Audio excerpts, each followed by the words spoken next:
এই পানিতে ভাত রান্না করবেন? হ্যাঁ, নদীর পানি হচ্ছে সব থেকে পরিষ্কার পানি। এই পানিতে কোনো আয়রন থাকে না। এই পানিতে ভাত রান্না করবি তো ভাতের স্বাদই আলাদা হবে। মাদেরকে শুদ্ধ বল, খাওয়ার লেগে পানি ভরি লিতে। এই মায়া, দামগুলা লেডি খাওয়ার লেগে পানি ভরি লে। এই, এখানে প্রসাব করছিস কেন?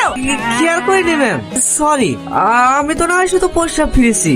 সকালে মাঠে পায়খানা ফিরে সবাই পানি খরচ করে যে এই পানি দিয়ে রান্না করবেন নাকি? না না, এই পানিতে কেন রান্না করবো? এই সালমা চ। মেয়েটাকে রে, তুই আমার খালাইতে বই। মেয়েদেরকে বিশ্বাস করিস নি ভাই, ওর অভিনয় মায়ের গর্ব থেকে শিখে আসে। সামান্য একটু স্বার্থে লেগে এমন এমন অভিনয় করবে, যাই স্বার্থটা পূর্ণ হয়ে যাবে অমনি তো যত্নে গড়া মনটা পেটাক করে গেলে দেবে।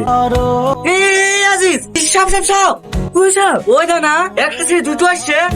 শুধু সাপ বলছে কেনে, কাল না বল এমন বুকে ঢেলে দিয়েছে রে ভাই, সে বিষয়ে হয়তো জলে পড়ে মুচ্ছি। তাড়াতাড়ি পানি ফেললে ওদের কাছ থেকে তত দূরে দূরে থাকতে পারবো, ততই ভালো।